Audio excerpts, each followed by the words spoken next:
ಒಂದ್ಸರಿ ಒಂದು ಕಾಗೆಗೆ ಸಿಕ್ಕಾಪಟ್ಟೆ ಹಸುವಾಗಿರುತ್ತೆ. ಆಹಾರನ ಹುಡ್ಕೊಂಡು ಹಾರ್ತಾ ಇರುತ್ತೆ. ಆಗ ಒಂದು ಹೆಂಗಸು ಕೆಳಗಡೆ ರೊಟ್ಟಿ ಮಾಡ್ತಾ ಇರೋದು ಕಾಣುತ್ತೆ.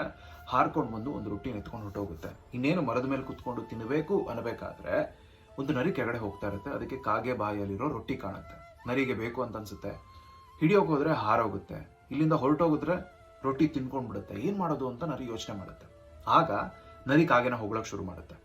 ನಾನು ತುಂಬಾ ಸರಿ ಕೇಳಿದ್ದೀನಿ ಕಾಗೆ, ಎಲ್ಲರೂ ಮಾತಾಡ್ತಿರ್ತಾರೆ, ನಿನ್ನ ಕಂಠ ಎಷ್ಟು ಸುಶ್ರಾವ್ಯವಾಗಿದೆ ಅಂತಂದ್ರೆ ನೀನ್ ಹಾಡಿದ್ರೆ ಎಲ್ಲರೂ ಮೈ ಮರೆತು ಹೋಗ್ತಾರಂತೆ, ಎಲ್ಲಾ ಪ್ರಾಣಿಗಳು ಕುಣಿಯೋಕ್ ಶುರು ಮಾಡ್ತಾವಂತೆ, ದಯವಿಟ್ಟು ನನಗೋಸ್ಕರ ಹಾಡ್ತೀಯಾ ಅಂತ. ಕಾಗೆಗೆ ಅದ್ರ ಮೇಲೆ ಅದಕ್ಕೆ ಬಹಳ ಹೆಮ್ಮೆ ಹುಟ್ಟುಬಿಡುತ್ತೆ. ಹುಟ್ಟಿ ಬಾಯಿ ಓಪನ್ ಮಾಡುತ್ತೆ ಹಾಡೋಕಂತ. ರೊಟ್ಟಿ ಅದ್ರ ಬಾಯಿಂದ ಕೆಳಗಡೆ ಬಿದ್ದು ಹೋಗುತ್ತೆ. ನರಿ ಅದನ್ನೇ ಎತ್ಕೊಂಡು ಹೇಳುತ್ತೆ, ನಿನ್ನ ಕಂಠ ಮಾತ್ರ ಕೆಟ್ಟದಾಗಿಲ್ಲ, ನಿನ್ನ ಬುದ್ಧಿನೂ ಸರಿ ಇಲ್ಲ, ಬುದ್ಧಿ ಸರಿ ಮಾಡ್ಕೊ ಅಂತ ಹೇಳಿ ಹೊರಟೋಗುತ್ತೆ. ನಮ್ಮ ಜೀವನದಲ್ಲೂ ಹಾಗೇನೆ. ಚಾಣಕ್ಯ ಹೇಳ್ತಾರೆ, ಯಾರಾದ್ರೂ ಒಂಥರ ಇದ್ದವರು ಸಡನ್ ಆಗಿ ಅವ್ರ ಬಿಹೇವಿಯರ್ನ ನಿಮ್ ಟುವರ್ಡ್ಸ್ ಚೇಂಜ್ ಮಾಡ್ಕೊಂಡು ನಿಮ್ಮ ಬಗ್ಗೆ ತುಂಬಾ ಒಳ್ಳೇದು ಮಾತಾಡೋಕೆ ಶುರು ಮಾಡಿದ್ರೆ ಅವರಿಗೆ ನಿಮ್ಮಿಂದ ಏನೋ ಬೇಕು ಅಂತ ಹೇಳ್ತಾರಲ್ಲ, ಅತಿ ವಿನಯಂ ಧೂರ್ತ ಲಕ್ಷಣಂ ಅಂತ. ಹಾಗೆ ನಾವೇನು ಅಂತ ನಮಗೆ ಅರ್ಥ ಆಗೋದ್ರೆ, ನಮ್ಮ ಐಡೆಂಟಿಟಿ ಏನು, ನಮ್ಮ ಕೇಪಬಿಲಿಟಿ ಏನು ಅಂತ ನಮಗೆ ಚೆನ್ನಾಗಿ ಗೊತ್ತಿದ್ರೆ ನಾವು ಬೇರೆಯವರಿಂದ ಹೊಗಳಿಕೆ ಬಯಸೋದಿಲ್ಲ. ಹೊಗಳಿಕೆ ಬಯಸೋರು ಅವರಲ್ಲಿನೋ ಕೊರತೆ ಇರೋದನ್ನ ಅದನ್ನ ತುಂಬಿಸ್ಕೊಳ್ಳೋಸ್ಕರ ಬಯಸ್ತಾ ಇರ್ತಾರೆ. ಅದನ್ನ ಬೇರೆಯವ್ರು ಯೂಸ್ ಮಾಡ್ಕೊಳ್ತಾರೆ.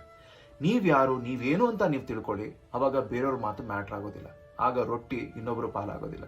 ಯೋಚನೆ ಮಾಡಿ.